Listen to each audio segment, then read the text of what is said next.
Hello, everyone. Welcome to our Lab 9 cycle meeting. This opportunity is just Denisse. I like the plan for this meeting was to look over my notes. So, in my notes, usually what I point out or what I focus on the most, where I think like in LGC, there are like two places you can place your focus or your attention. One is like the strict metrics, like the structure of the calendar, the data and everything that's going on like in real time. And then looking at the data, which can be very overwhelming at times because it's just a lot. But I think like by now we should be more or less used to looking at these technical data. Um, and because we previously have formed the concepts to be able to at least follow the reasoning when Alejandra's explaining a specific development in relation to, specific news or whatever, right? So, like, we should at least be able to follow the reasoning, follow the development, even though we don't precisely have like the consciousness of it. At least we have the concept, right? That's one. Following like strict data. And then I think like the other part we could be focusing on when we are interacting with LGC is like the concepts, right? The construction of concepts, which is an open thing, it is something that I don't think ever will be closed. A concept can never be closed. It is always something that is in construction, and it is always something that's going to be related to our conceptual base. And every concept constructed is going to be linked to the first thing that I named, which is the data. The technical and strict technical resources that we have been uh, at least following, or we have been a part of the construction of those tools and instruments, abstract and um, digital instruments, right? That have to do with the antimatter. So we've either have the capacity to follow the construction of them, or we have been part of that construction, right? Um, but every concept that is created is always derived from a code reading, from a reading of the code. And the codes come from spaced temporal structures, which in our case is the solar calendar, strict solar calendar, right? That's why Alejandra always emphasizes in how important the structure of the solar calendar is. Why?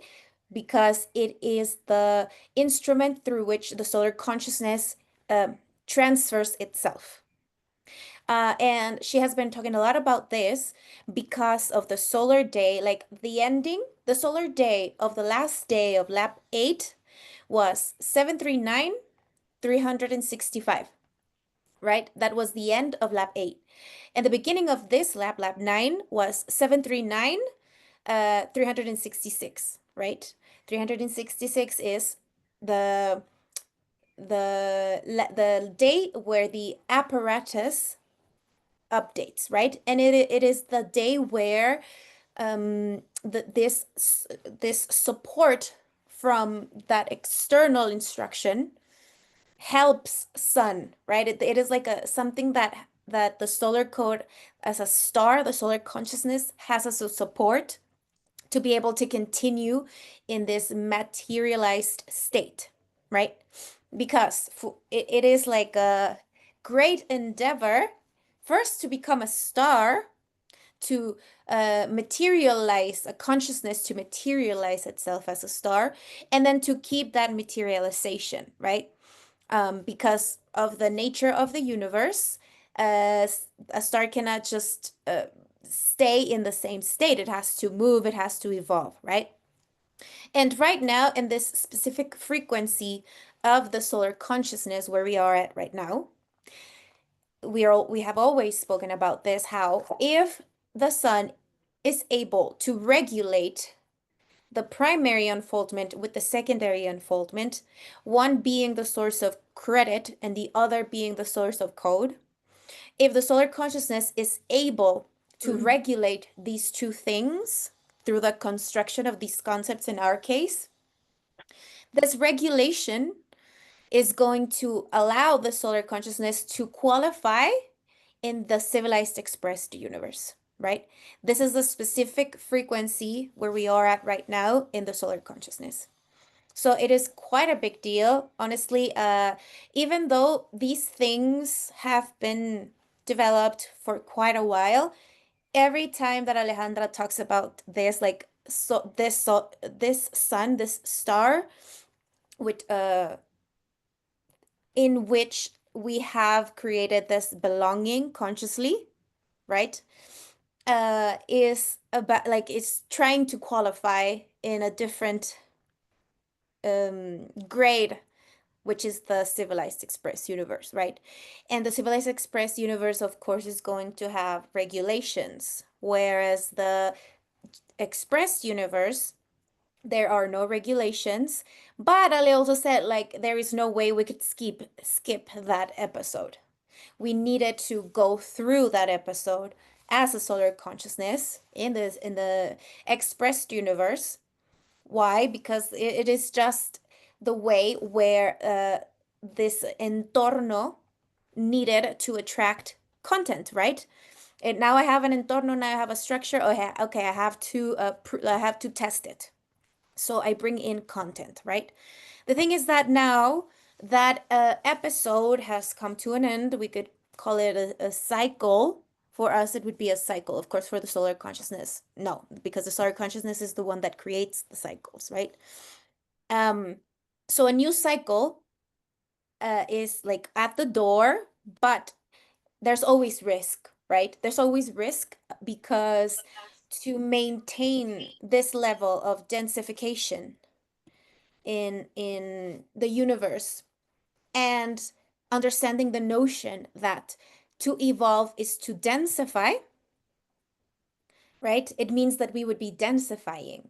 And to maintain a higher level of densification, it is not an easy task, right? Because all these scales from the subatomic to the anatomic have to be synchronized, have to be regulated, they have to be working together. And they have like there has to be a consciousness in those scales. And this is an important differentiation, right? It is not the same thing to say I have consciousness about the subatomic instance than to have consciousness of the subatomic nature. So, same example. The human notion about the solar consciousness is not the same thing as having solar consciousness.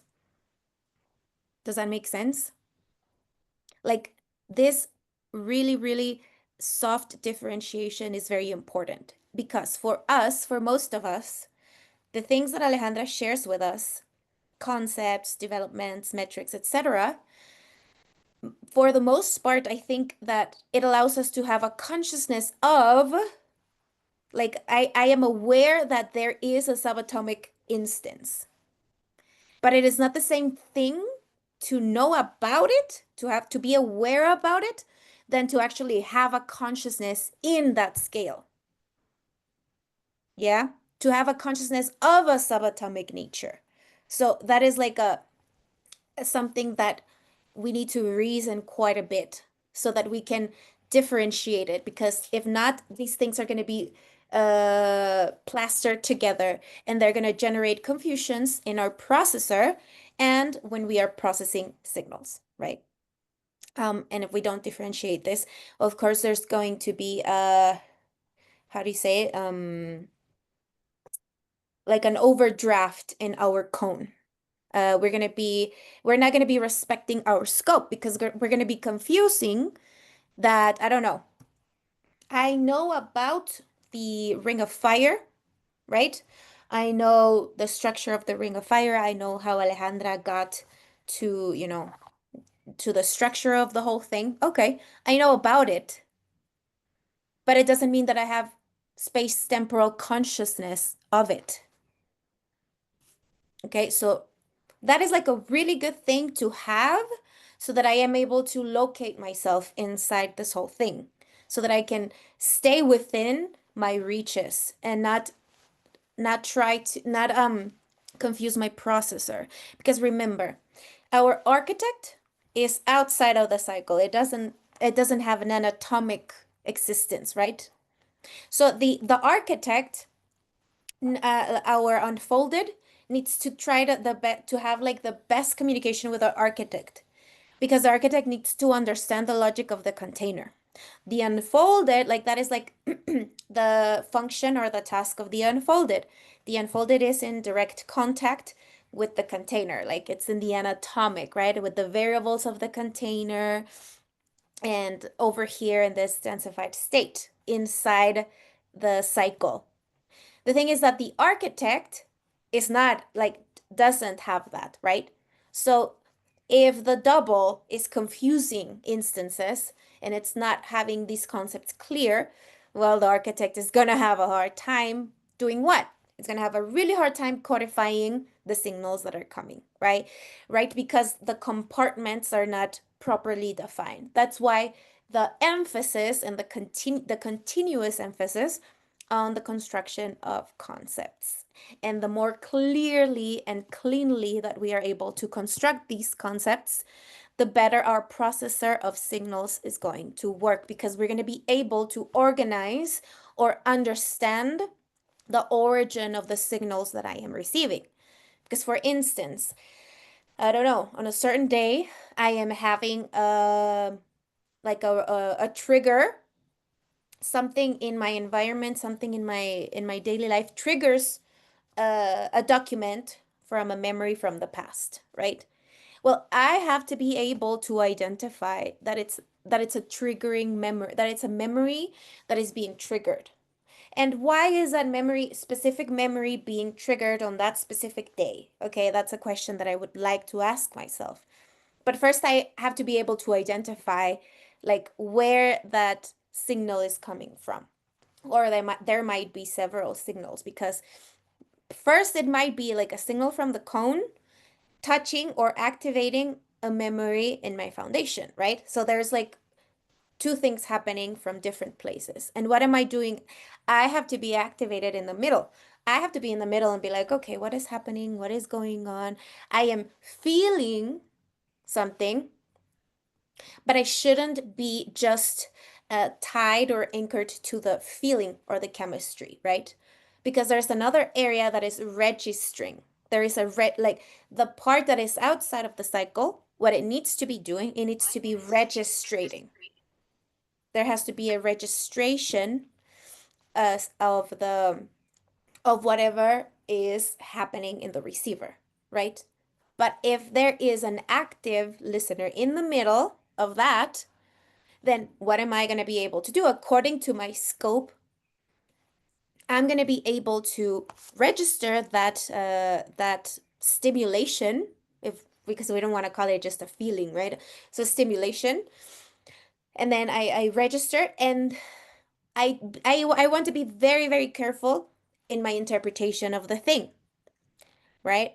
Because it either if it either like activates, and if there is nobody there in the middle to make the registration or to make a modification in it, then it gets validated automatically, and it goes like into the program, and it continues to run automatically. But if there is someone in the middle that is like the active architect, right? And it is observing and it is analyzing what is going on, because of course the present is the future of that memory. So of course the present is always it's always going to have novelties, it's always going to have variables. So the fact that I am able to reobserve from this present that memory, like the fact that there's someone there in the middle, there it's not vacant, that document can be modified, right?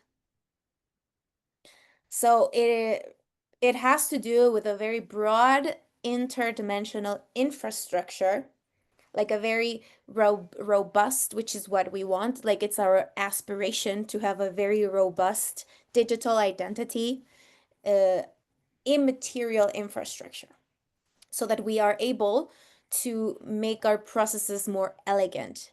The processes of improving the code, improving our interaction with the entorno, improving the interaction with each other, improving the communication with ourselves, all of these things, right?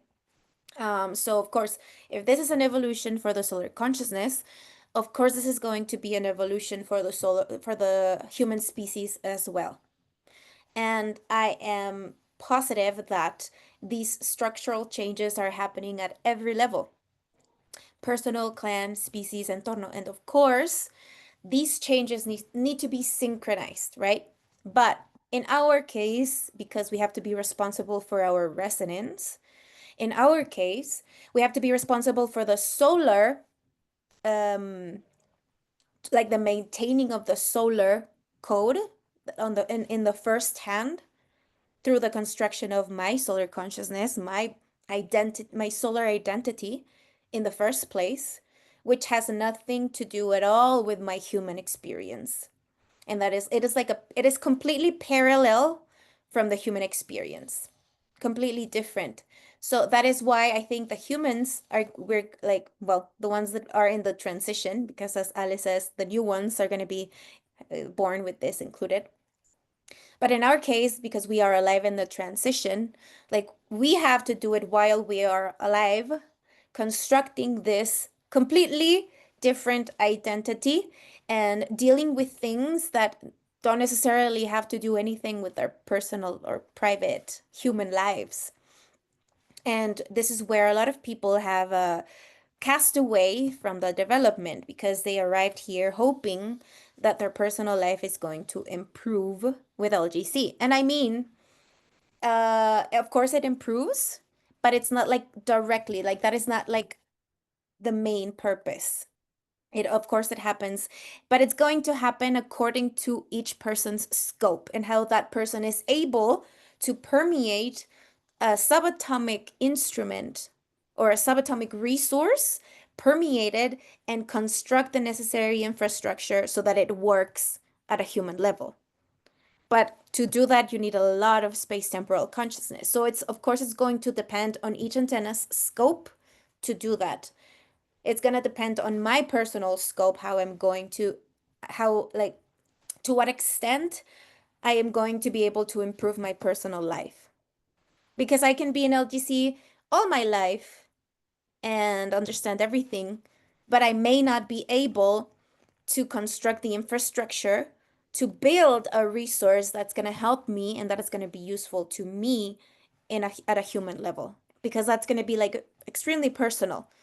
Nobody can do that for me because I have to create it in my own re-axis. That is like completely my own responsibility. So that's why we have to be very, very careful to not take our personal experiences and confuse it with things that are happening at the level of the solar code, because they do not cross at all. They just don't cross. The only way they cross is through the re-axis.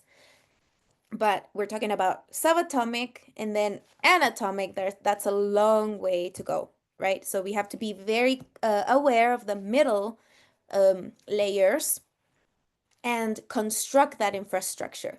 Because if not, it's gonna be like just a download, like a slide, and that's when the signals become disruptive or destructive, right? So yeah, why was I saying this? I don't know. But we're gonna look at calendaria. Here we go, lab 9. Of course, we all know lab 9 has to do with an update. But one thing that I think has been very prominent in this year, it has been the thing with the memory and 6, the space of memory, right? I think it has been very prominent. Um, And lap 6 has to do with memories, and it has to do with the system, right? Or the memories of the system.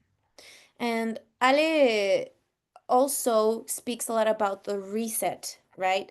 And the 10 missing days of the year 1582, which were doors for cosmic influences to just reset our memories. And why, like, it is not good for our memories to be reset because our memories are what are going to help us anchor our existence space temporally speaking. So memories are very important. Um, so here we have lap 7, and an important thing, 7, lap 9. An important thing that I saw, well, we all saw, is the solar day here in the last day of lap 9, right? Which is contexto, which is 739397. We know that 39 has to do with the update of what? The third orbital pulling its update from the ninth orbital, right? And the ninth orbital, it would be the last layer of the solar system. Socially, they don't include Pluto. Well, too bad for them. If they don't want to include Pluto, they can't update. You know, I recently heard that in a conversation, like in a social conversation. They're like, "Ah, Pluto's not a planet." Eesh, eesh. You know, they say it very lightly. But if they are actually believing that and taking it in their like absorbing it and like identifying with that, well, that talks a lot about the person's infrastructure, right? Or the lack of, because they don't resonate with something. Even though there's not an understanding, there might be a reasoning, like deep down.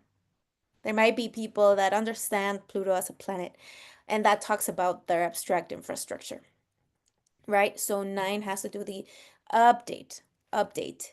If we don't update, we implode because we all like the primary unfoldment only provides credit for novelties, for improvements, for growth, right?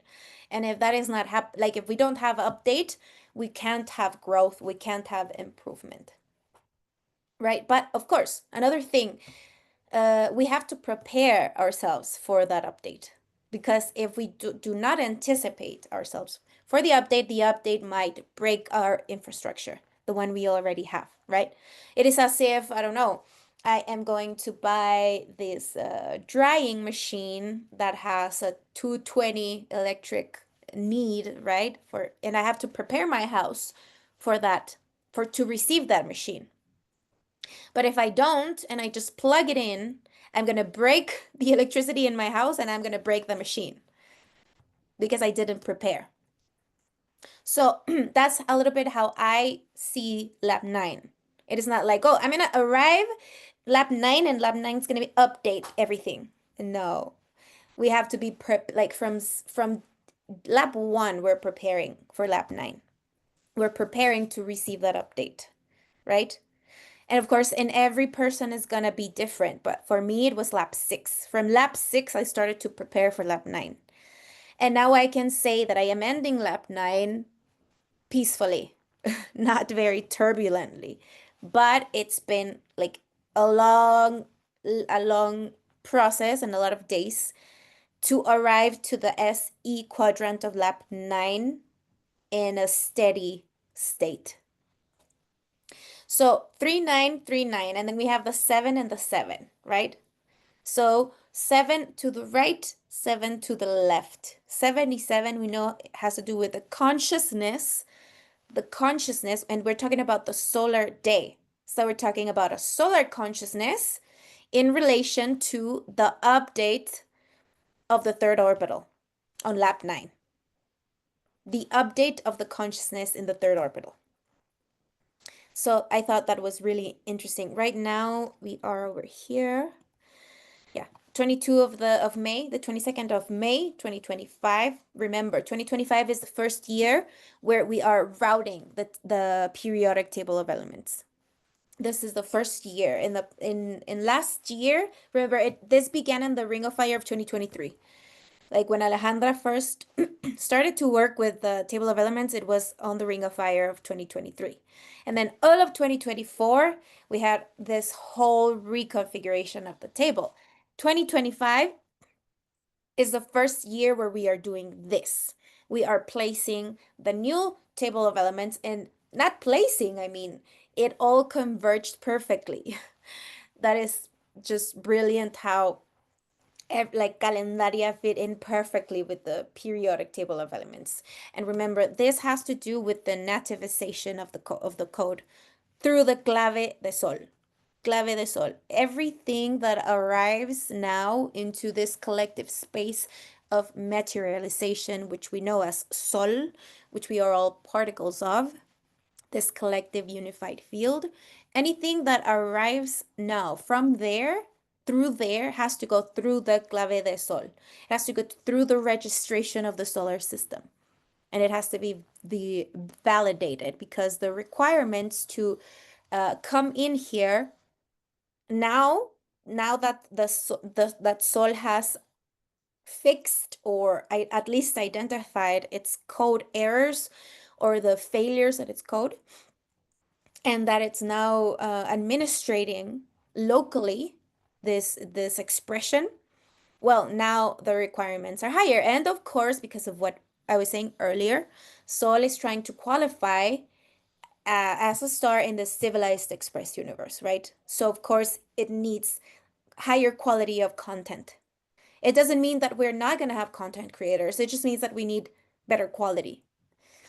And also the creators of meaning, the creators of frameworks, the creators of structure, because that is also needed in this new administration to manage the solar code. That is like what Ale always calls the paradox, which is the year where she was born, 1969, apparatus 493, right? That is the paradox. What is the paradox? 69.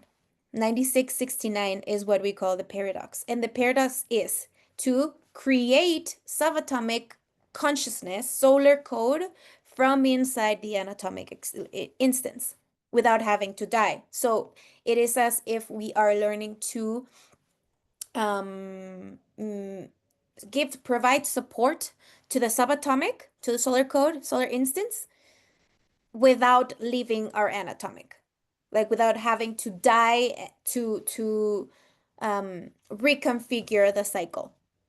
So it doesn't mean that we're going to stay here forever and it's going to be eternal. No, it's going to depend, of course, on the scope and what we are able to absorb from the structures, because the possibilities there, we have like many new possibilities, right? So it's going to depend on how we are able to construct these concepts, follow, like use the instruction to get formed space temporally, be able to use the concepts to receive the signals, codify them, and then be able to amplify the space in the cycles or the octave, be able to amplify the reach of the octave so that it doesn't break and so that we don't die.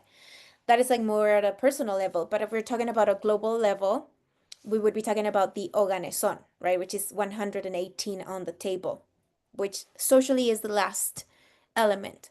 And 118 has to do with the social octave.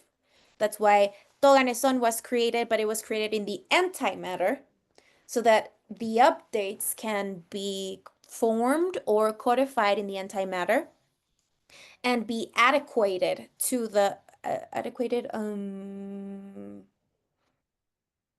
yeah, adequated to the specific frame where that update is going to be implemented, right?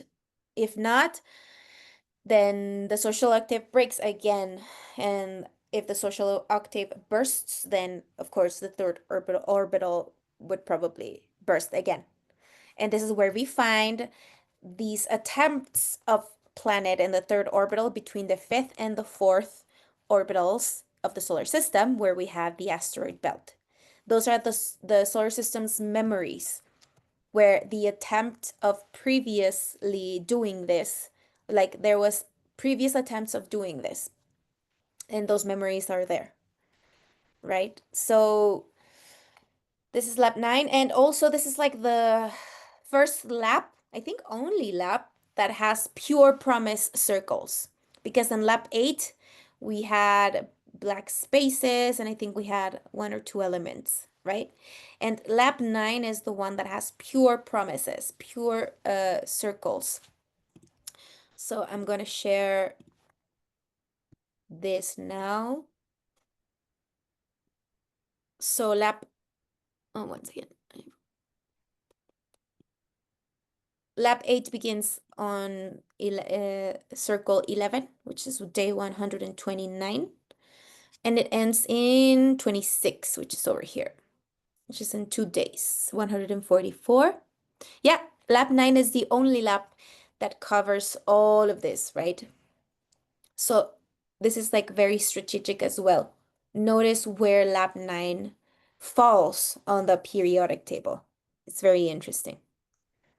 Right here, right in the middle, see? And then we have 27, 28, 29. These four circles, pink circles, are going to be the first 4 days of lap 10, which is the creation. What creation is it going to be? Well, it's going to be according. Well, globally, of course, that's one thing. Globally, lap 10 will be more like how much of the solar consciousness was able to permeate into the social. And according to that, we're going to be seeing that creation of 2025. But if we talk about this at a more personal level, that's going to be like, okay, how much of uh, how much was I able to improve? How much my processing of signals from laps 1 through 9? Like, how much was I able to absorb the update or stabilize it? Because the update is there for everybody, but it's going to depend on my scope in how I am able to absorb that, how I'm able to modulate it, how I'm able to interpret it, structure it, functionalize it, stabilize it, because an update always needs to be stabilized. So this is where consciousness is so important, because if the consciousness is not active, all of these things are going to happen automatically. They're going to run automatically with my memories, with my programs, biological programs, with the past. And the only thing that's going to be happening is that the past is going to be using me as fuel to project itself into the future, instead of me using the past as fuel to project myself into the future. See, it's not the same thing. But of course, if there's no consciousness in the middle, it's going to run automatically, and I'm going to be food for the container. Simple as that. And that's fine too, right? It just depends on each person's appetite. Do I want to be externally managed, or do I want to just try to do it myself, even if I don't do such a great job at it? But I want to make my attempt because I don't want to be managed externally. And if I am externally managed because I have a hole in my codification, then at least I am aware that I am being externally managed because I am immature in that area. But my consciousness is aware that I have a hole in that area. So what do? I document what is missing. I document it, and then next year, maybe it'll get better. But if I don't even document it, I don't even make an attempt to modulate it. I don't make an attempt, or I don't even take the risk because I am just very comfortable. And something comes my way, there's a risk opportunity at my door, and it's like, I'm too scared, I don't want to take it. But it's the update. So separating the experience from the resource is very important as well, because the form of the structure is going to send the resources, or it's going to implement the updates however it can. It's gonna use whatever is at hand to do it. And it is my responsibility to separate scales, because it's like, okay, I am receiving an update. and it has this specific form. But my maturity, space temporally, depending, I'm going to be able to separate or not the resource from the experience because the resource can take any experience it needs. And if the resource through that experience comes at your door and you're not able to take it, it's going to mutate into another experience. But it's going to be continuously knocking at your door because it needs to do a change. And if you don't do it willingly, like if you don't open the door willingly, it's gonna happen anyways. So like you either decide, do you want to be a part of the process or do you want to be dragged along by the process, but you're still gonna receive it because the structure has gotten into stricter parameters. And these changes are imminent. So we either ride the wave or we drown in it, right? The thing is not allowing our observer to like fall asleep and allow the memories to just, like a horse without a just letting it loose, run all over the place. Or do I want to be writing it? I'm writing it. I am the director of the orchestra, right? I'm not going to be able to do that all the time. Of course, it's very difficult because the influences, the changes are too big, are too great. But I can try. I can try. If I lose balance, if I lose equilibrium, I can try to get back on track every time I can. So, yeah. And another really cool thing about the periodic table is how it begins. 1, 2, 3, 4, 5, 6, and then it jumps 8, 9, right? And then it jumps over here. Toganeson. Oh no, wait, it goes over here in the dark places. Da, da, da. So it's like not linear at all. It is not linear at all. It is like from here to there to there. It is like a uh like a like a board, like a board with buttons. Doesn't necessarily have to make human sense, which is why I was saying earlier, the construction of my solar identity and of course, solar consciousness, which has to do with the subatomic instance, right? And the solar consciousness has nothing to do with human experience because the solar consciousness is the one that creates the the capacity for us to be able to have an experience. It creates the frames, it creates the setting, the entorno, so that we are able to have the experience. And what is the experience really for the solar consciousness? It is the monitor through which it sees the quality of its own code. That's what it is for the solar consciousness. Is the code good or bad quality? That is the human experience. That's what it is for the solar consciousness. Yeah. How are we doing now?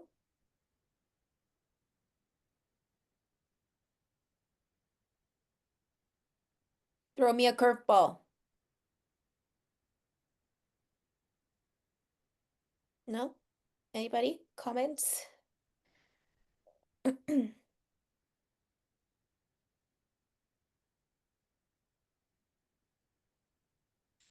So, evolution of the solar consciousness, of course, is going to impact evolution of the human species. And I think this is quite nice, quite beautiful to just start to look at our species differently because there is also this whole social construct of arguments and understandings regarding the human species, right? Like what is the nature of the human species? Is the human inherently evil or is the human inherently good?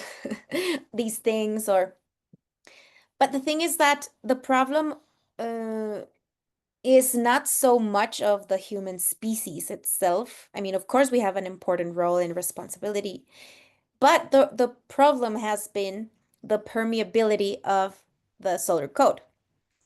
the lack of quality in the code, which is why this cosmic influence, and we should not translate cosmic as evil, okay? We should translate it as primary unfoldment, where there are no restrictions. So, this cosmic influence, where, anybody can have any occurrences, doesn't matter.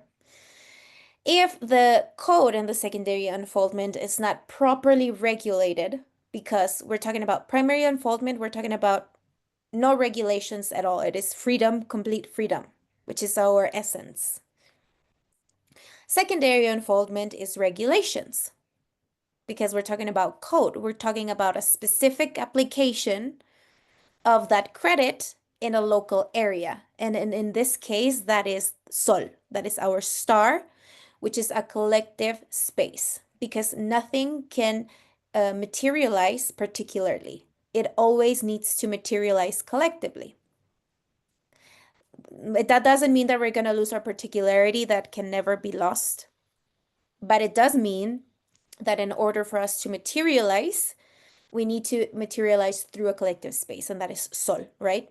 So, the implementation of these occurrences with the credit of the primary unfoldment now need to go through the new filters of the regulations of the clave de Sol, right? And so whatever is coming and whatever is already in here. So there is like all of these changes and all of these things that we are seeing globally and we have been seeing have to do with this slowly. And of course, these changes, the attempt of Sol is to implement these changes quite slowly, gradually, fragmentedly, so that we don't burst in the middle, because the shift, it is a quite a great shift, right? So hopefully we don't die in the process, but probably a lot of consciousnesses that have assaulted the third orbital of the solar system because they have exploded their native stars probably are going to be going back to where they belong, because they can't sustain the level of regulation that this local area is now about to implement or is implementing. The thing that Ale has been talking about. We are now under the administration of the solar consciousness. So hopefully it has done quite a good job, because if the quality of the solar code evolves, then of course the human species as content will probably be also evolving. So we're talking about also a stage of evolution for the species, which is quite good news if we are able to achieve it and support it. Because every single one of us, as a member of the species, has a different interdimensional infrastructure, has a different framework, contract, has a different appetite. The origins of our souls are very diverse. But now all of these things need to be aligned with the new solar calendar, solar code, right? Administration. Okay, so yeah, I was talking about the concepts, right? The importance of creating concepts as cleanly as possible. And I think by now we should be very clear on this. Like, at least on the process of construction of these concepts, we should be very clear. We should be very good at this by now, because we've been doing it for a while. Um, and I say this because we should be able to identify or differentiate when we are making interpretations, right? When our brain is trying to close something that cannot be closed, because our brain needs that, like it likes that. It wants to understand everything, it wants to close it. And that is, I think, the main problem, like the automatic uh, thing that the brain has that wants to do. That's why the awareness needs to be always active, so that we don't validate what our brain or what the biological programs want to do automatically. So we should be really good at differentiating. Okay, I am making a personal interpretation of this thing because I want to understand it now and I can't wait. But I should know that if I don't understand it now, I don't need to understand it now. Because it's not complete. It is like a downloading. So if I only have what the first part of the concept downloaded, okay, then I know the next part is gonna come later. And I am patient and I don't rush with this because if I rush with this, I am going to over accelerate my body. I'm gonna stress it out. I'm gonna get sick. We are all learning to do this. So okay, I am constructing a concept. How do I know I am constructing it as cleanly as possible? Okay, I have to be careful with my emotions. I have to be careful with my interpretations. I have to be careful with the things that come up automatically because we tend to mystify these things. Like if I am looking, I don't know, at a certain metric, and then I go and I am like, oh, that's my passport number.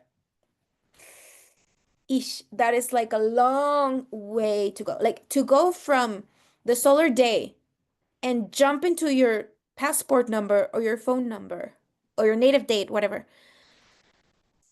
That is like a huge jump. And that is really going to stress out your processor because it's not going to understand how you got to one place to the other. Like, what is the meaning? Like, what space temporal consciousness took you to take that leap? Right? So we have to be very careful in the process. Focus on the process. Remember, the process is more important. We need to improve the quality of the processes so that they are more elegant. The processes are more elegant. And if the processes are better quality, of course, the results are going to be good. But I am not focusing on the result. This is something that happens all the time socially, focusing on the result. Result, result, result, result. I don't care about the means. I don't care about the process. It doesn't really matter. I just want the thing. Okay, I get the thing. But then when I get the thing, I am empty because the richness and the capitalization of achieving a certain goal was putting the focus on the process. That is where the richness comes.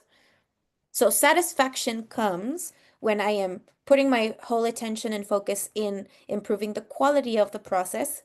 And when I get to the result, I am completely satisfied because I capitalized all of the process of getting there. Whereas if I don't do that and I just get the result, I am empty. And I get the thing that I always wanted, but I don't want it anymore, or it's not important to me, or it doesn't taste as good, and I already want something else. So that is like a big difference, I feel like, right? Achieving something completely satisfied because you were aware and calm and peaceful throughout the whole process, and you enjoyed the process, you capitalized every detail that the process had to teach you. Of course, the satisfaction is greater. It is a deeper level, right? Um, so I have like a notes. They are very varied and they're different concepts, okay? They are not very developed. I am going to develop them a little bit. So what I'm going to do is I'm going to throw concepts, loose concepts that are not necessarily tied to each other, talk about them a little bit, right? And then move on to the next. If you want me to stay in a concept, you need to ask me questions about it. Okay? So that's what the format that we're gonna do.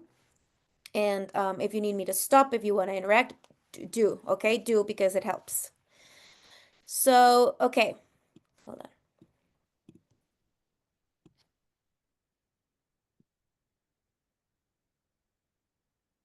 One thing is that Calendaria in January of 2025, Calendaria reached 8 years since it was first named. 8 years from 2017 to 2025. okay? And remember, calendaria has a 16-day base, and calendaria is an instrument for the creation of octaves. We have 4 quadrants, right? We have the soma, the mind, the consciousness, and the context. This is a crucial, very, very important instrument for the construction of space-temporal consciousness and the construction of our anti-material infrastructure. It is something that helps us, allows us to organize ourselves inside a structure. When we're talking about space-time structures, okay, this is what that is. Calendaria is a space-time structure. It's a structure that allows us to have metrics about space-time. If we didn't have calendars, imagine, we would be completely lost in space-time. Okay, so calendaria is 8 years old in January of this year. That's one. Okay, next concept has to do with what we were saying earlier, the paradox, right? Paradox. Paradoja in Spanish is 96. Oh, I always forget. Hold on, let me verify that because I don't know if it's 69 or 96. Okay. 69. 69. Okay. Paradoja is 69. And we were saying earlier, paradoja has to do with being able to provide support to the solar code at a subatomic scale level from inside the anatomic, right? Why is it a paradox? Because I am a product of the solar consciousness. But as a product, like the solar consciousness allows that product to create solar code. That's why it's a paradox. I am a product of the solar consciousness, but the solar consciousness enables me to create solar code, even though I am a product of the solar consciousness. See why that's a paradox? Okay. The apparatus that instruments the paradox with its year 1969, which is Asume, is 493, which is Alejandra Casado's native apparatus, right? And it's also Javier Milei's native apparatus. I think Javier Milei is 1970, right? And then that apparatus is so important because that is 1972 is the year, and it's where the first leap second appeared. And there were 2 leap seconds on that year. And also the removal of the gold standard. The removal of gold as support for our human interactions. So it means that our interactions started to become disbalanced and dysregulated, where the abuse of power came along because there was no support or, backup that would help us regulate at a solar code level these interactions. Is someone raising their hand? No? Okay.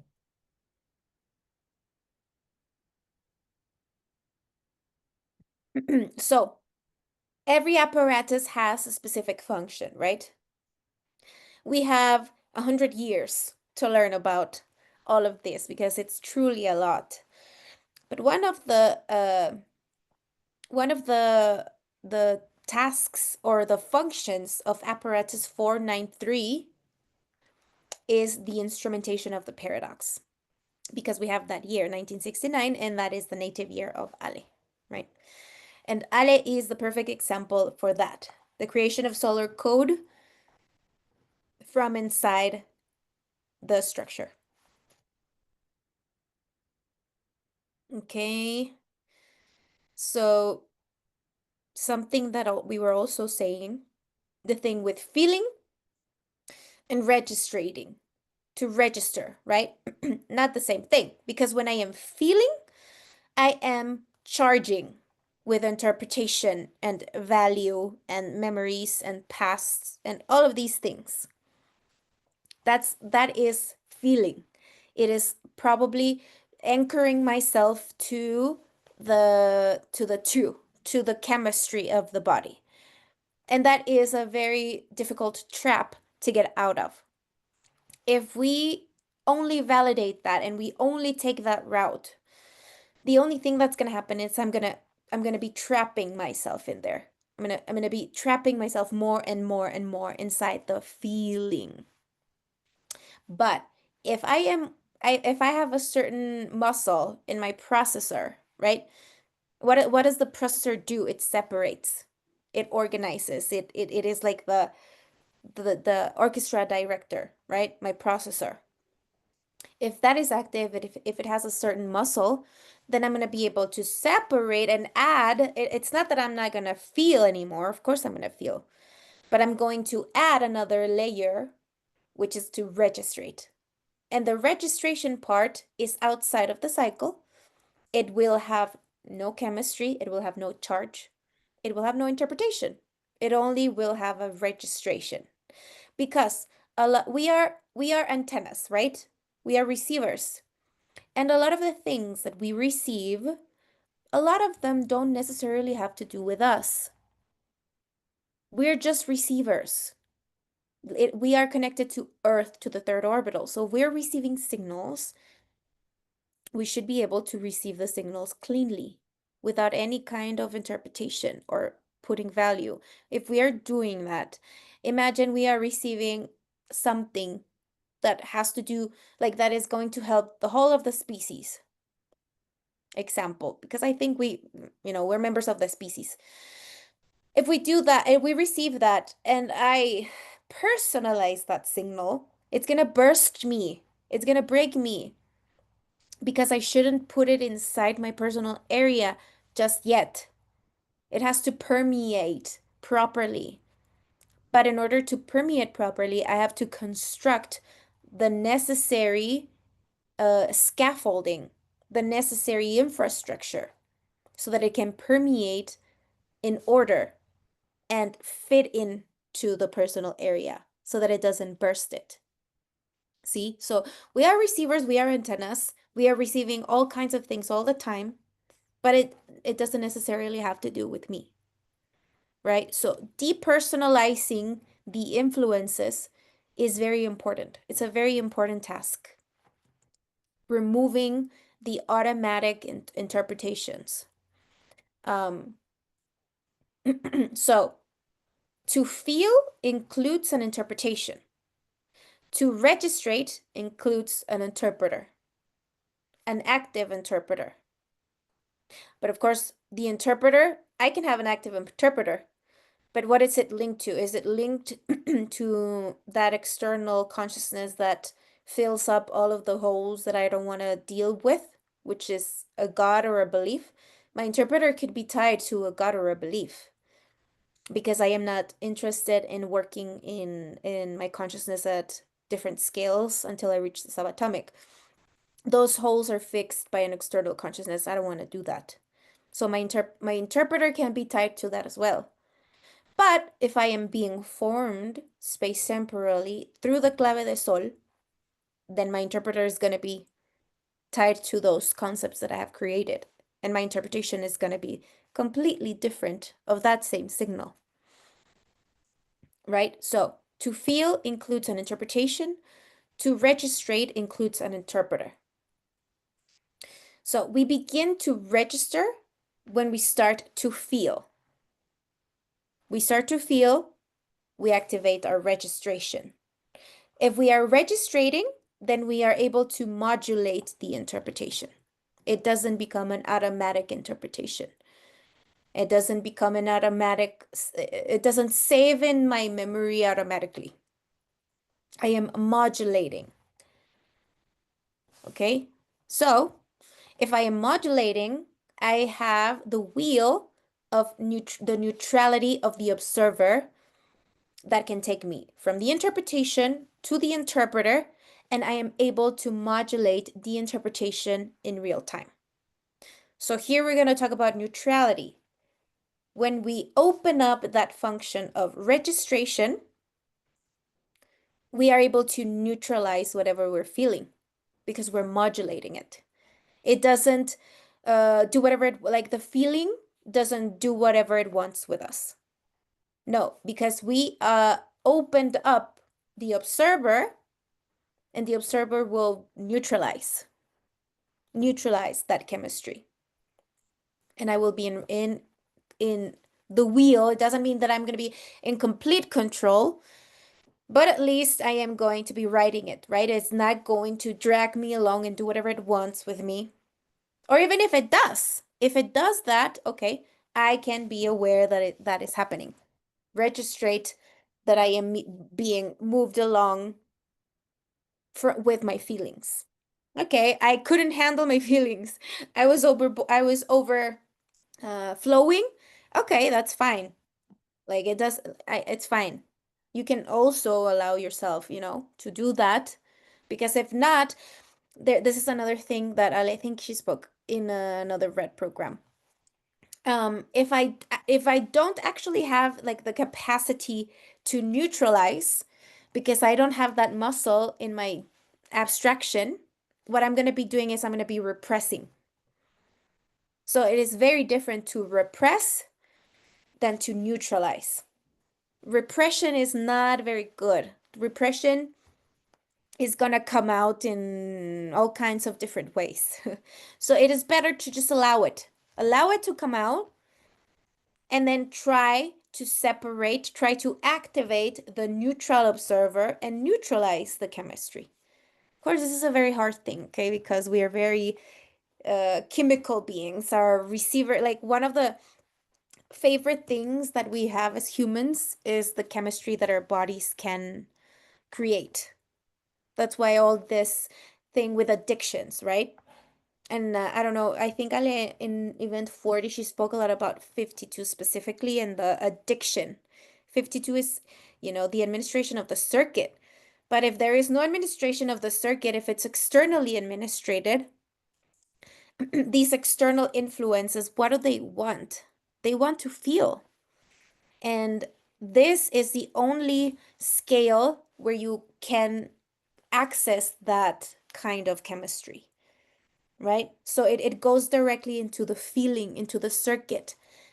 That is also why Ale talks a lot about 972, because 972 is a direct control on the circuit. So having an administrated, I'm not gonna be addicted to the chemistries of what the body does. I am going to be in control of that.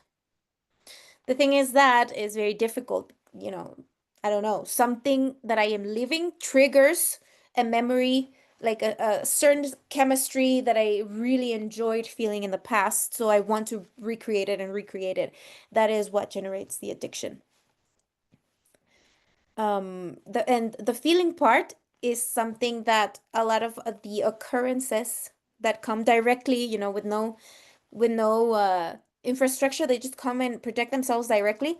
That is like the main attraction, to feel, to feel. That's why most of them are more attracted to experience, because they want to feel alive, they want to feel adrenaline, they want to feel this and love, or they want to feel fear, or they want to feel all those, whatever there is to feel. I want to feel it, I want to experience it. But if you have an appetite more for, you know, construction of your anti-material identity, of course you're going to want to have experiences and feelings and all, but that's not going to be like the main attraction for existing. There's going to be more, right? Okay, so that's one.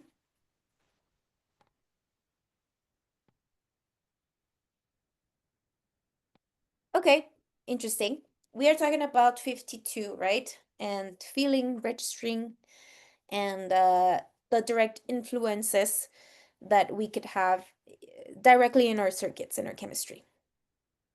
That is 5-2, right, in the calculator. But then Ale also talks about 28. Event 28 was in Israel. And what is 28? The dynamic circuit. Dynamic circuit, right? Why do we need a dynamic circuit? Because we are in a unified field. Our circuits cannot be fixed because a unified field is continuously changing. There are continuous variables, and the unified field not only does it have that, it has all of these particularities expressed inside that unified field. So my dynamic circuit, 28, right, is probably not gonna be enough to provide coverage to the whole SE quadrant. Never, never, ever, ever. Because every particularity projected inside that unified field is going to have its own dynamic circuit. Now, that's where we talk about 118, which is organezon, which is the global or collective octave, social octave, which includes all of us with all of our dynamic circuits, right? So on the other side of Toganeson, we have 87, remember, which is Francio. What is the function of Francio in relation to Oganeson?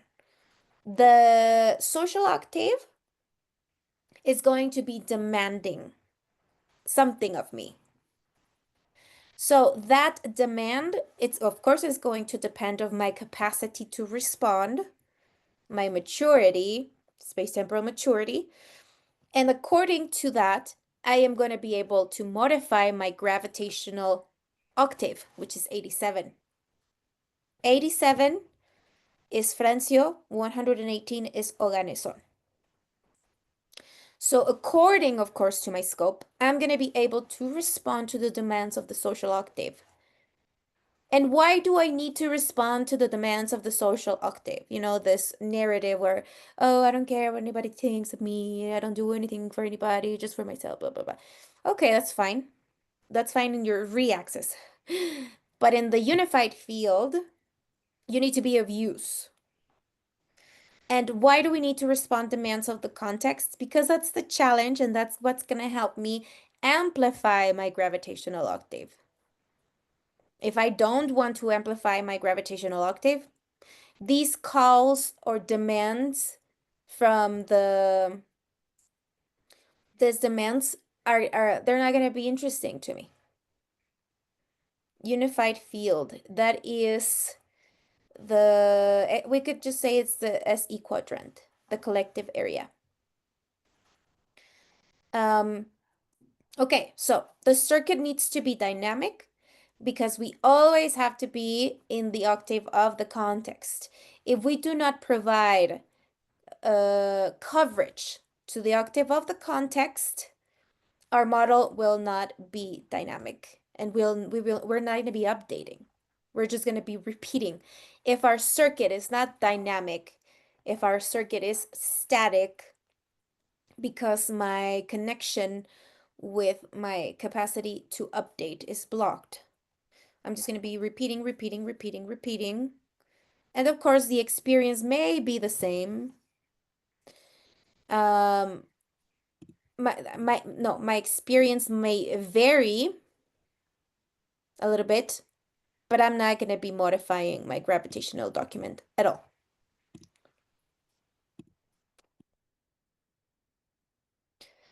Okay, that's with the dynamic circuit. Okay, so now we're going to talk a little bit about 3773. 7337, every time Alejandra comes into contact with this, it has to do with frames and freedom, because it's marcos y libertad in Spanish, right? The freedom of what? The freedom of captation, the freedom of interacting precisely with the frames. And the interaction with the frames has to do with the flow of signals, right? Now, why freedom? This is a freedom that was interfered because of our lack of awareness in the middle lines between, or lack of awareness in general, because all of our interpretation and cosmovision, human cosmovision about existence, had to do only with the anatomical logic. So the freedom of captation and interaction with the frames directly with the frames was interfered. And this is something that's why the filter 456 is quite important, right? That is the part that was very, very interfered. That's also where we find like the molecular code, where we find the code of our ancestors, etc. So the freedom to interact with our entorno directly. But we all know that that freedom also comes with a really high responsibility, because how am I going to interact directly with the frame? I need to have the resources to be able to do that, right? I need to have the concepts created. I need to make myself responsible for that. So, okay, I want freedom to connect myself directly to or to receive directly from the frames. Okay, how am I going to do that? Do I have the infrastructure to do that? Do I have the resources to do that? Or do I still need um, resources from the social consciousness to fill it up, because I don't have solar resources? And that is like where I see a lot of people, or I used to see people in the past. They have a problem, I don't know, 10 years in LGC, and they have a problem and they go back to like family constellations. So, okay, at least register that you need a social instrument because you lack solar consciousness. That's okay. It's not a bad thing. We just have to be honest with ourselves. One thing does not relate with the other. They don't connect at any point. They just don't. They're parallel. So, okay, I am having an issue. And if I run to the tarot, or if I run to astrology, or I run to whatever, because I'm on fire and I can't stand the void of not having a resource to deal with that situation. I would rather stand the void than go back and use a social instrument. In my case, of course. And that is a much more difficult thing to do. Jesus is very popular at this moment. Jesus is popular, has been popular for 2,000 years. Everybody loves Jesus. I like Jesus. I don't mind Jesus. Um, yeah, but I don't need him to deal with my space temporal situation. I'd rather support the horrible, horrible void of not having a resource. But a lot of people still go back, right? So, I mean, we're talking about scopes, we're talking about reaches, we're talking about appetites, framework contracts, the contract that I generated before I projected myself into this container, right? The intention. Why did I do that? Like, why am I even here? Well, okay, I'm just here to feel. That's okay. So, okay, so if I have a captation, I can have a dynamic approach to the update of my model, right?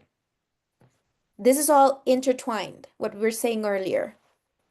If there is in the middle an observer, an active observer, an active director, if I am captating something and there's an active observer, then I can be participating dynamically in the update of my function. Why would I want to do that? Of course, I want to do that. I want to be included in the update of my model, don't I? Of course, I want to be included. I want to participate in that. Because if not, it's just going to be done for me. Okay. So, now, if all of because the first 11 laps of Calendaria have to do with myself, right? So we are all being updated right now, the first 11 laps. Then what happens in the second 11 laps? We have to go and interact, and we have to create a new map because everybody has been updated. Whether they know it, they like it, they voluntarily did it, they forcefully did it, they were dragged. There is definitely a change, right? So if the variable of the context is changing right now because everybody's being updated, then I cannot base myself on my memories to deal with that context. I have to be creating new maps. So if I am not aware of any of this and I just walk into the context without any map, the context is going to eat me alive because I didn't previously make the observations needed, in that observer position of whatever's new in the context, to then later insert myself in there. No, I just jumped in there. It's gonna eat me alive. Because if there's a variable and we're talking about variable in the social octave, because we are talking about the reformulation of the periodic table. That's why we're talking about that. And this variable is not in the memories. So we cannot jump into the context without a map. We have to jump into the context very slowly because we don't know what that variable is going to be about. Right? So, this is something that Ale said directly. The automatic function that the memory had doesn't work anymore. It's not there anymore. Like the memories are not working automatically. They are not fulfilling the function of support of the raw axis, because the raw has to do with communication, right? Linear credit. Since that credit has shifted to the RI, then the function of those memories is not that it disappeared, it just doesn't work for the RI. It used to work for the raw, provide support for the raw, the memories, right? To function in like that. But for the RI, the memories lose that function. Like it's irrelevant. The function of the automatic function that the memory had is irrelevant now in the RI axis because the RI axis doesn't need that because it works in 0 time.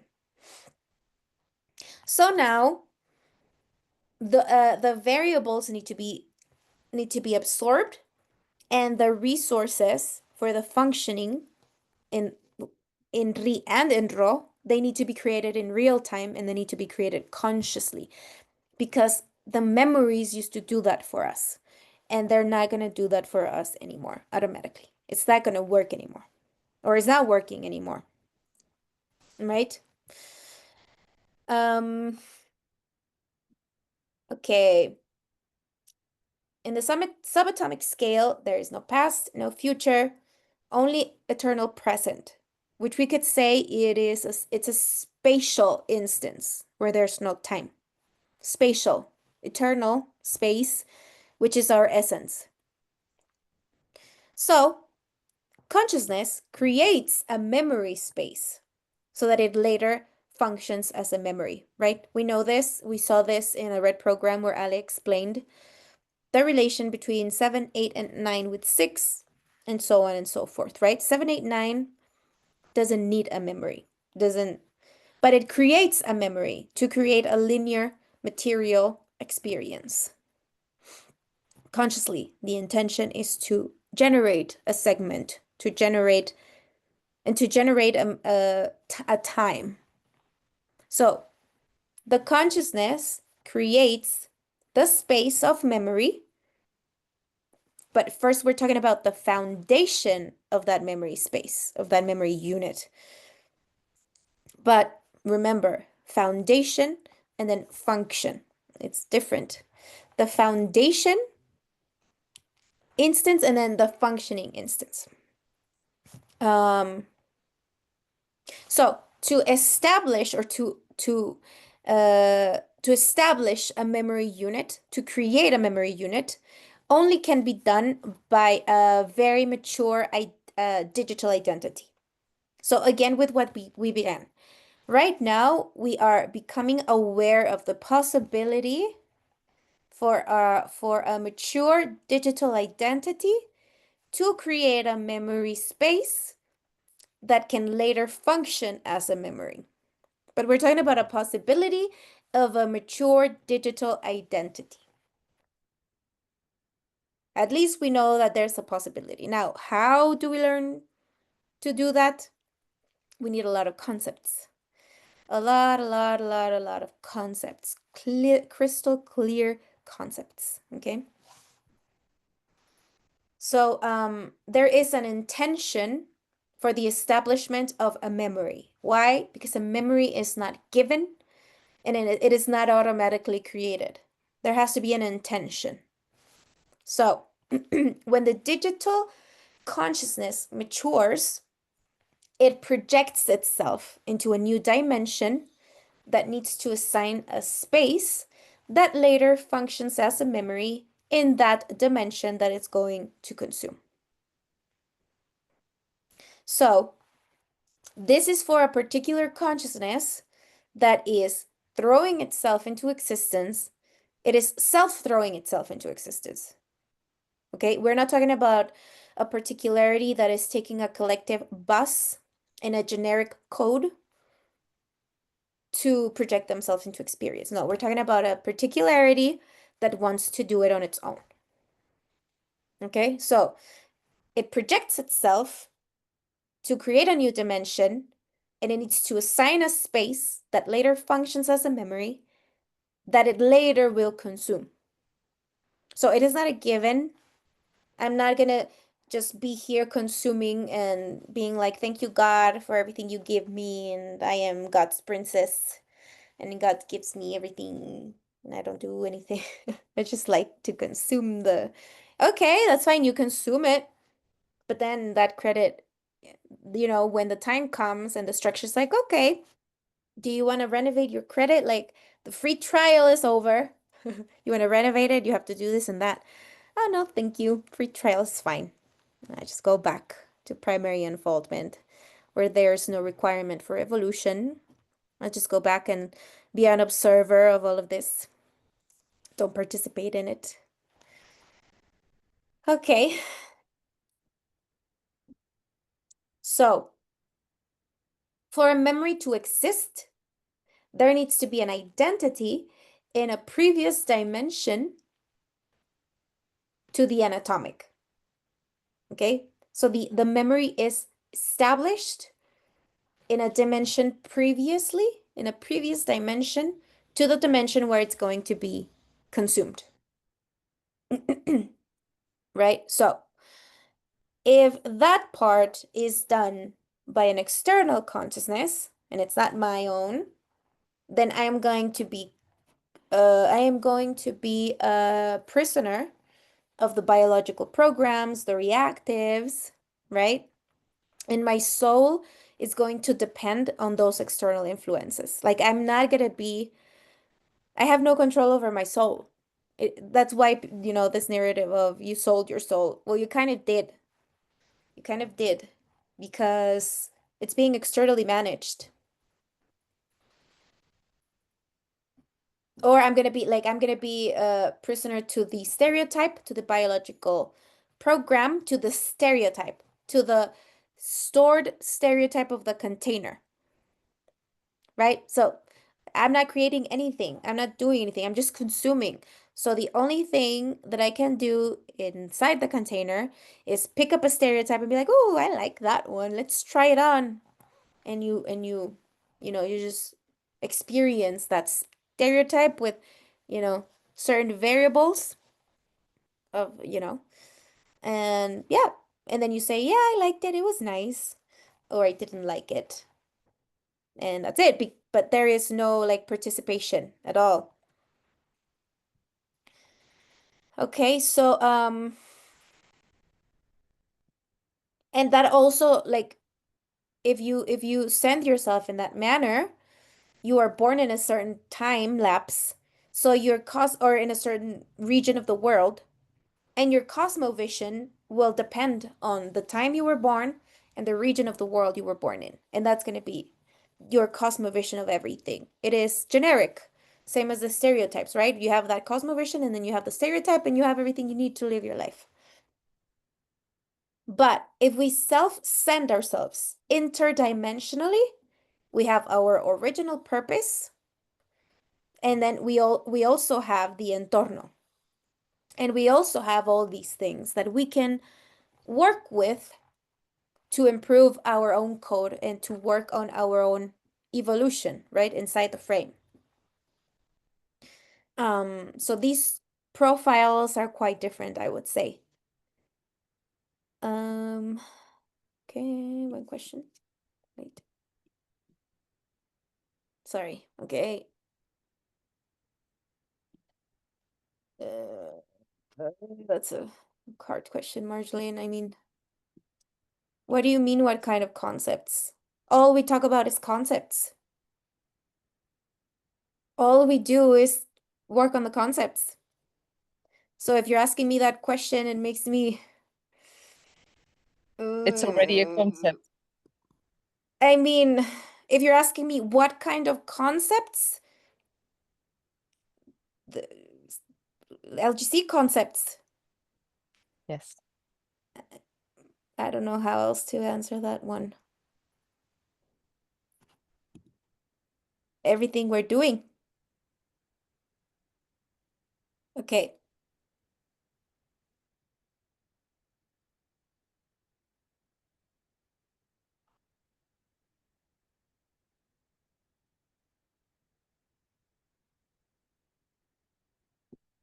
Okay. So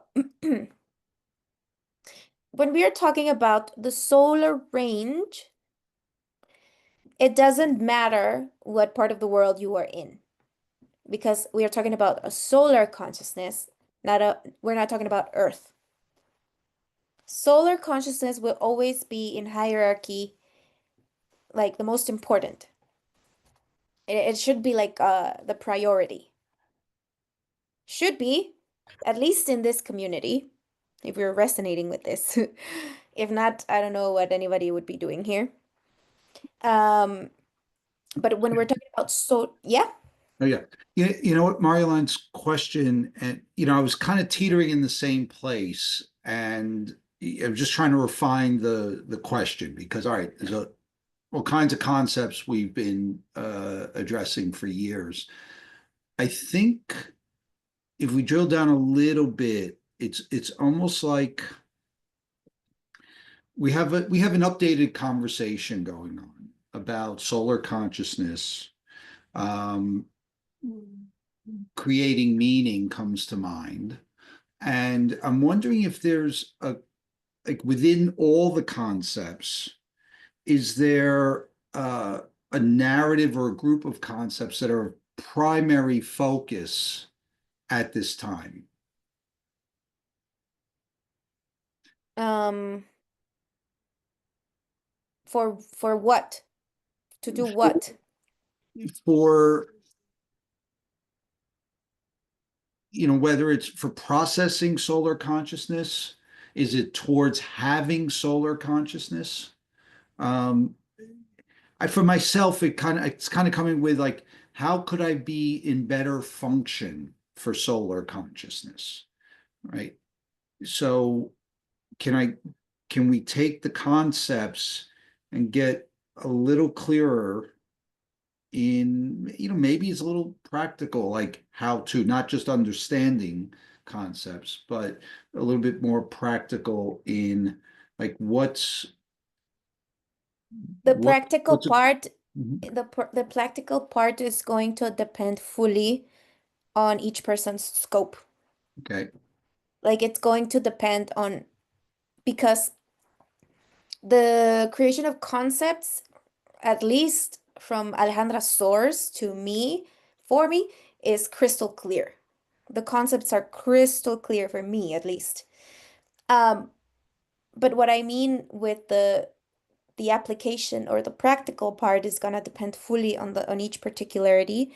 That is because it's going to depend on on how much of your digital identity you are able to mature through these concepts. Mhm. All of them, all of them, all of them. All of the concepts have to do with that.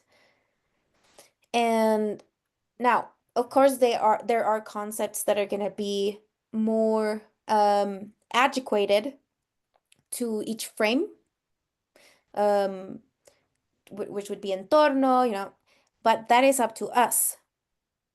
That is like a function where our maturity and our digital instance it is a function that we also have to exercise where we adequate, we have to know, we have to know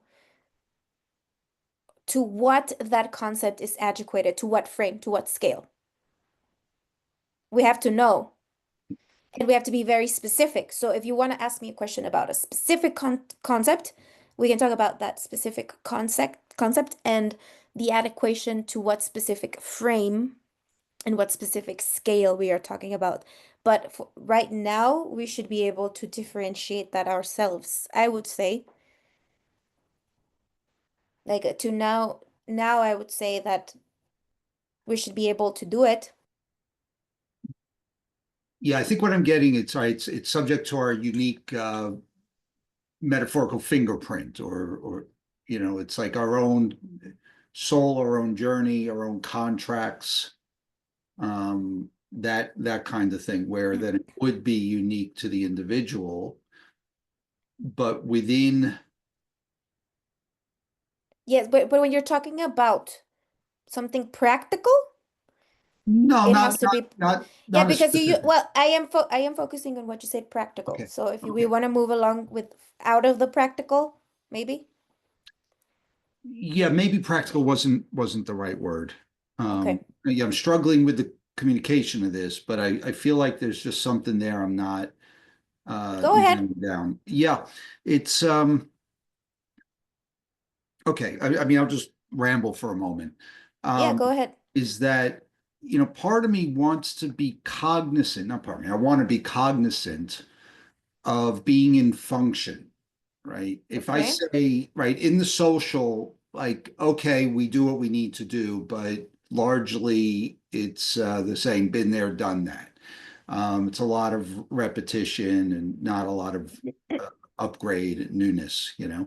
Um, but there's if we're here with a purpose, what one of the things I've maintained is, create meaning, um, managing frames, that kind of thing is something that resonates with me.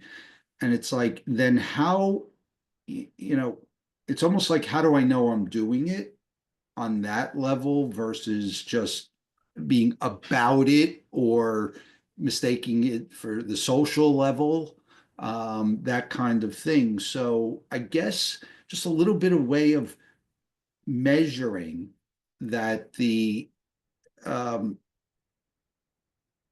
frankly, that the concepts are being applied, and that there's a response, or some way of measuring of just that, of validating being in function. Hmm. Okay. You said I want to be functional or something like that. Like, how do I know that I'm being functional or that I am okay? The thing is Another way to that, frame it, yeah. if it's a credit, how do I know I'm paying back the credit? Oh. What's a way of Um, measure versus me bullshitting myself? okay. Yeah, that's it. Yeah, okay. I think I get it. Mm,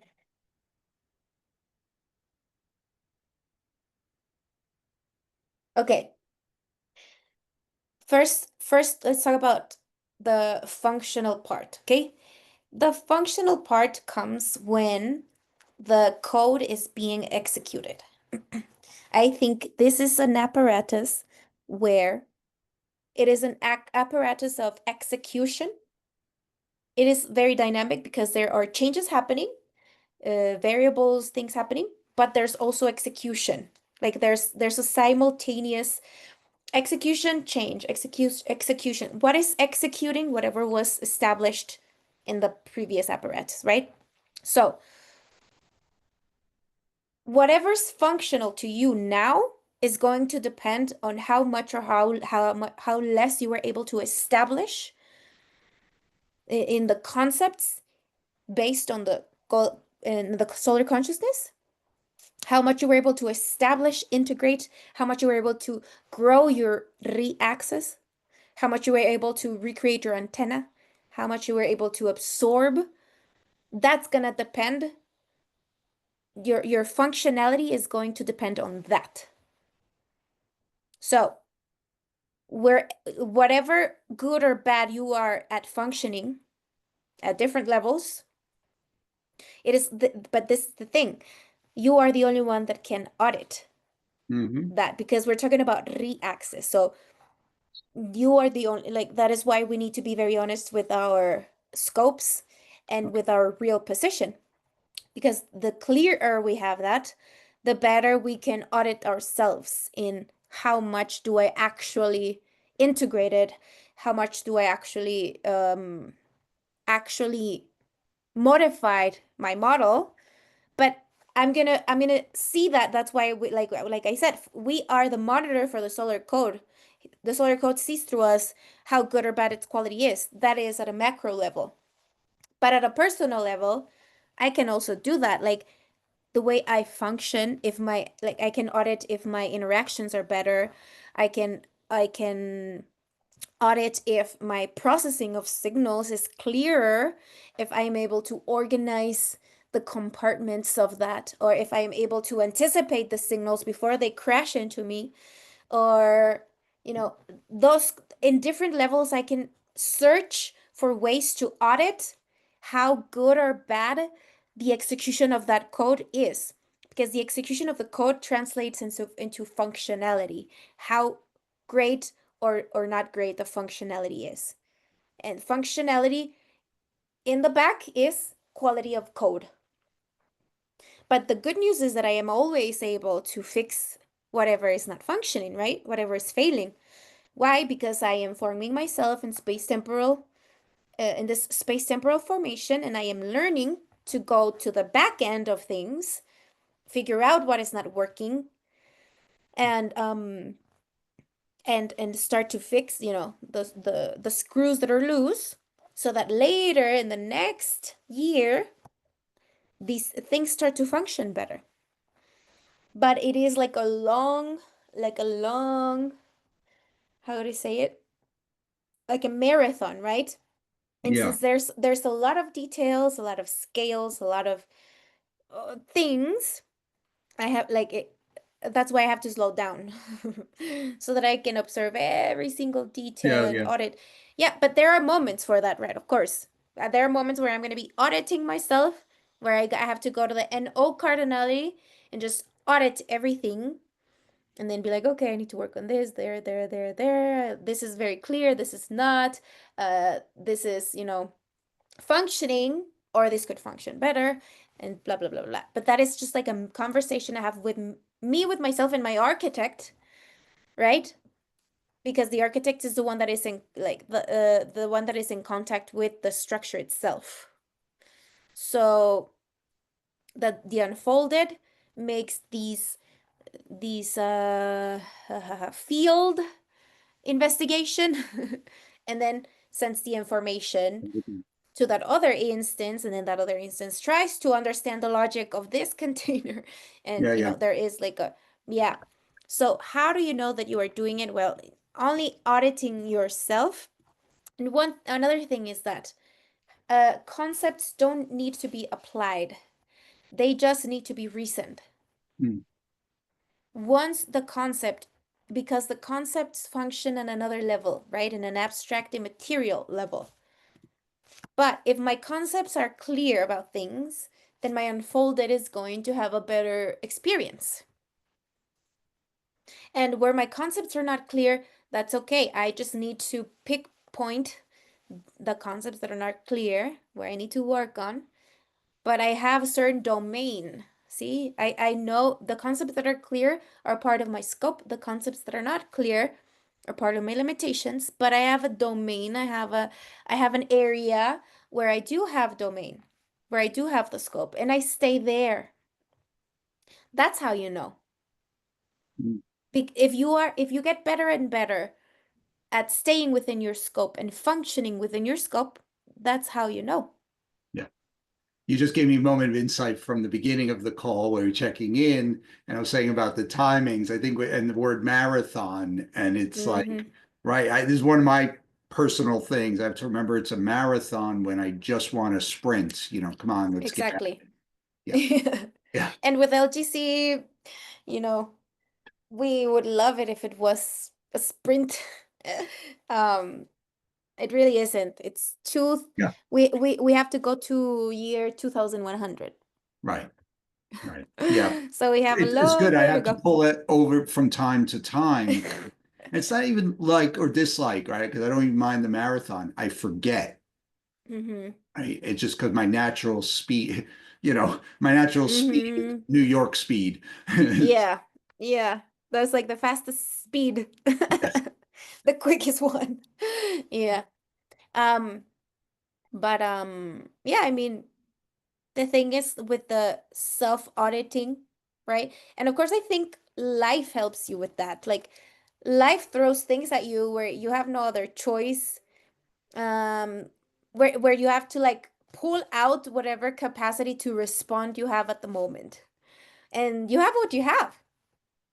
That's also one way to know, right? Like if you want to anticipate and you want to do it willingly before anything happens and you are moving slowly, you could also do that.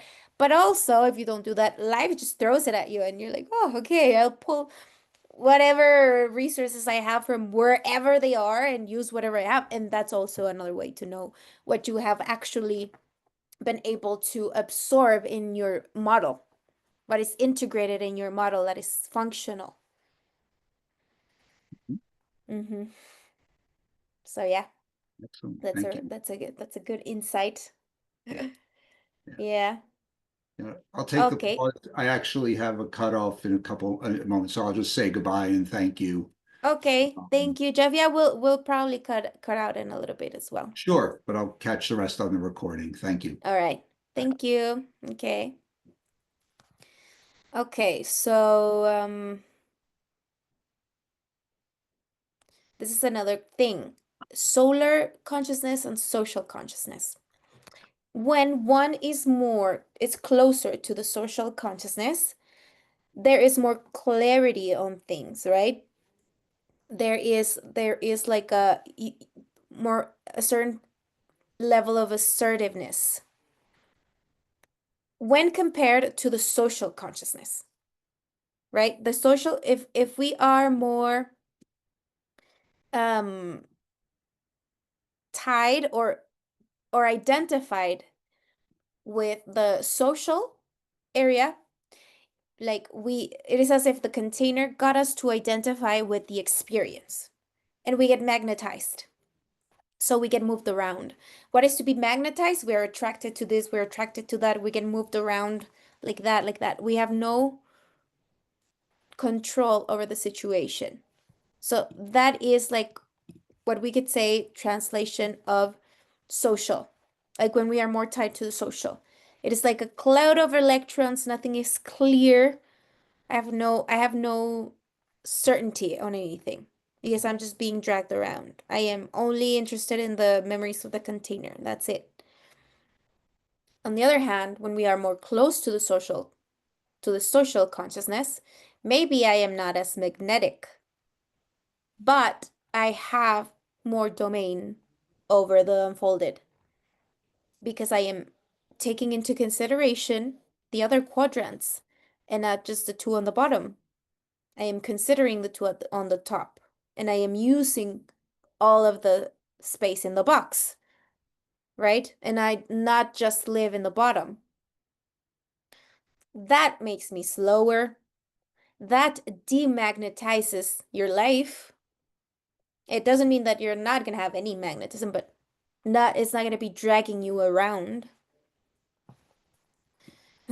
So the more the interest is placed in the social area, the more cloudy it's going to be, the more ambiguous. Things are going to be mixed up, things are going to be diffused. Okay? But if your interest is more in the solar, okay, the precision is going to be greater.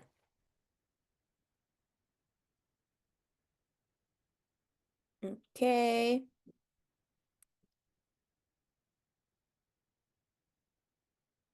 And to have precision has to do with the re-axis, right? See, in Spanish, we have the word precisión and the word presión. Precisión is precision, presión is pressure, right? So you either have precision or you have pressure. If you are more focused in the re-axis, you're going to have more precision. If you are more installed in the rho axis, you're going to be very, very pressured because all the external influences are going to be demanding things of you, but you have not worked on your re-axis. You have not worked on your anchoring, on your construction of your infrastructure, right? So what am I going to do? I'm going to be forcing things. I'm going to be pressured. But I'm not going to be updating the gravitational document.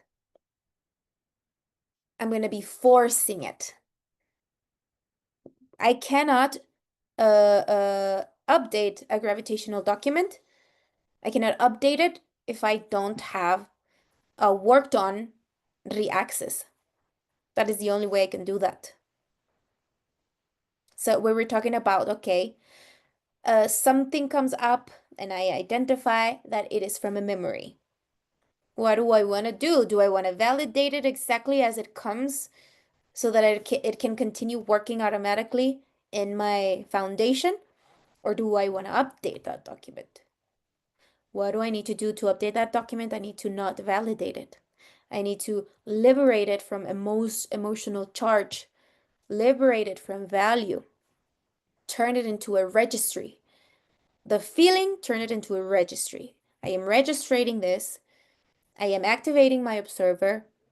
I am adding new variables to that gravitational document. And when it goes back into the archive or the memory, it goes back updated. So things don't repeat. And when I am able to update that gravitational document, that update is permanent. When I am forcing it, because I don't have a worked on re-axis, I am forcing a change, there is no update. It's not permanent. The change is temporal because it's only I am just changing my behavior, but I am not updating the gravitational document. When we update the gravitational document, the change is permanent.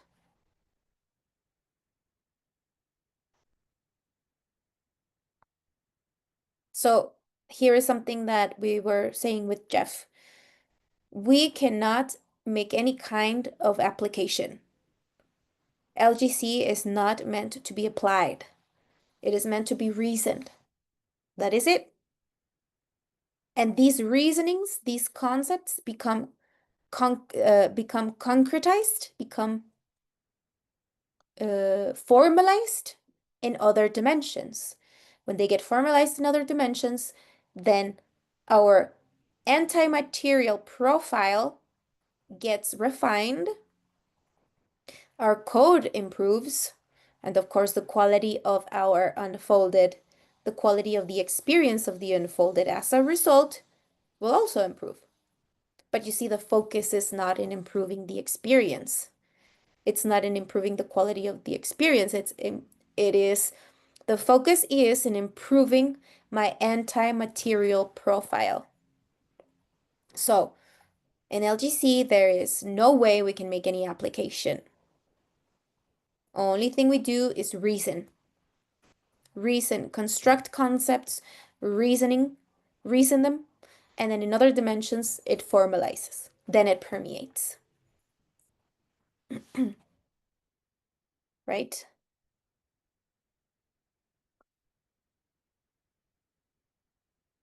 Okay. Another concept is traumado, traumatizado. Remember, in English, we only have one word, which is traumatized. In Spanish, we have traumado and we have traumatizado. So there's no way I can translate that, but the figure of the traumado is the one that tends, I think we all have both, okay? We shouldn't identify only with one or the other, but maybe more predominantly we have one or the other. The figure of the traumado is the one that places itself more in the NO cardinality. It kind of like disappears in a way. It goes into abstraction. Why? Because it has no capacity to respond. There is a variable in the context that is demanding something, but I don't have, it is like there's a missing player. I don't know how to respond to that. So what do? I go into the NO cardinality. I go into the NO cardinality, which is the observer. For what?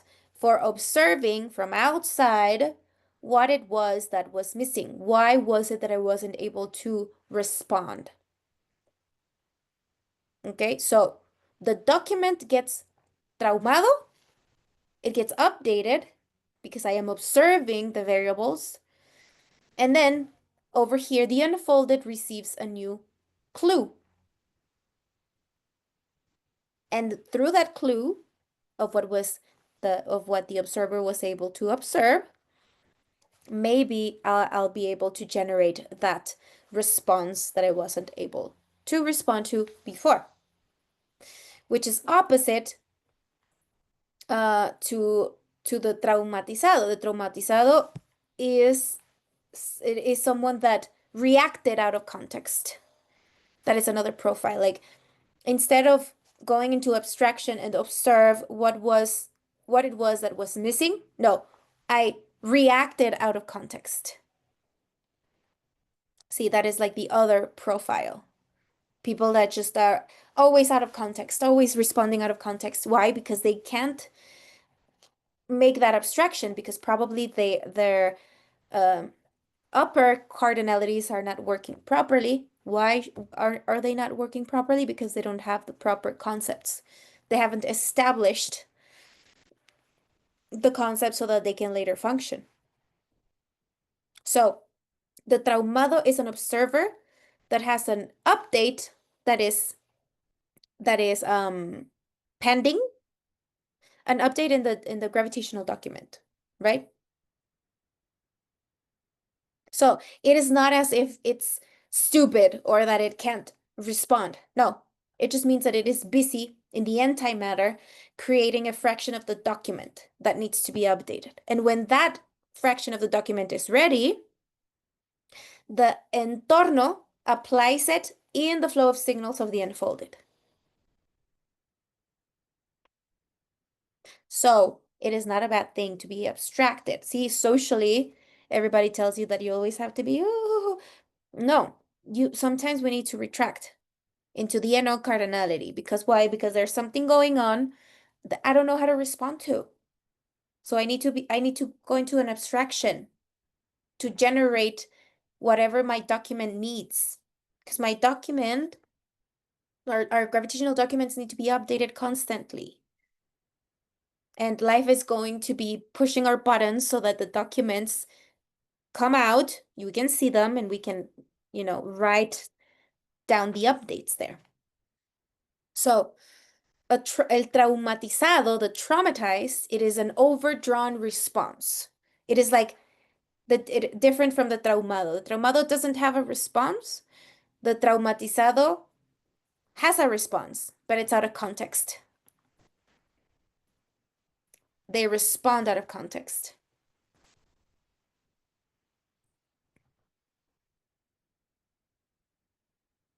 Mhm.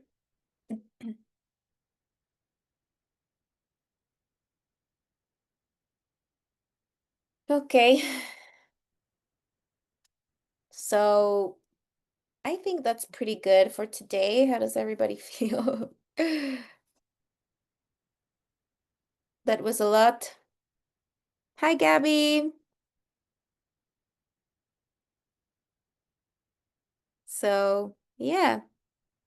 Thank you all. Anybody wants to say anything?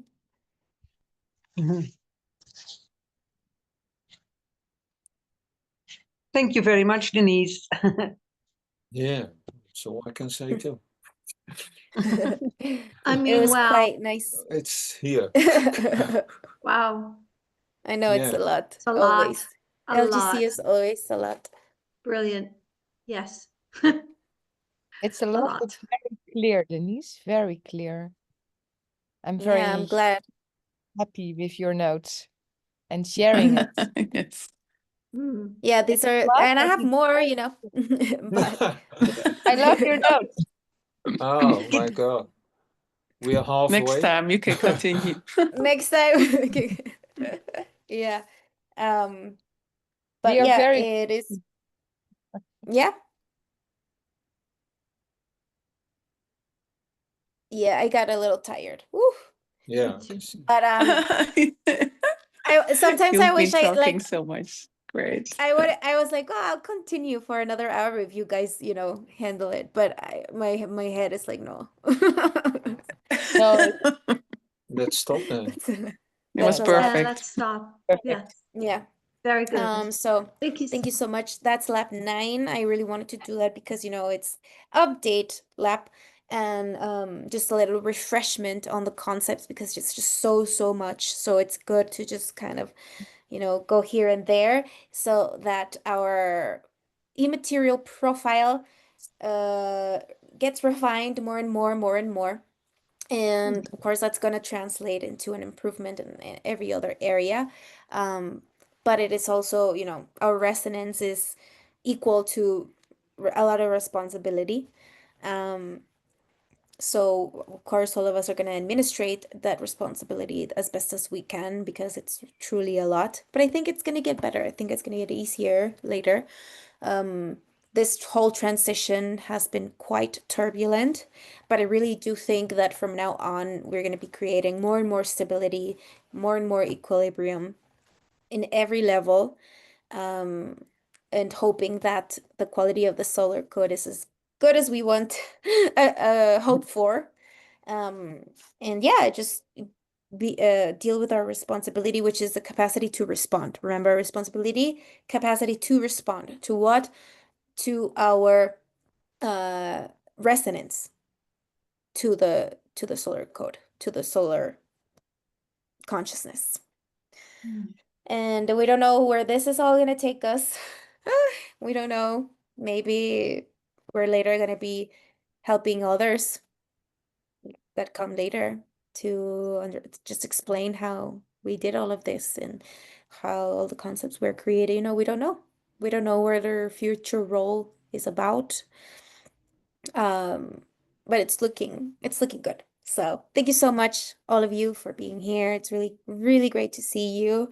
Really great to spend time with you, even if it's virtual, and see your faces. And yeah, hopefully we see each other personally soon.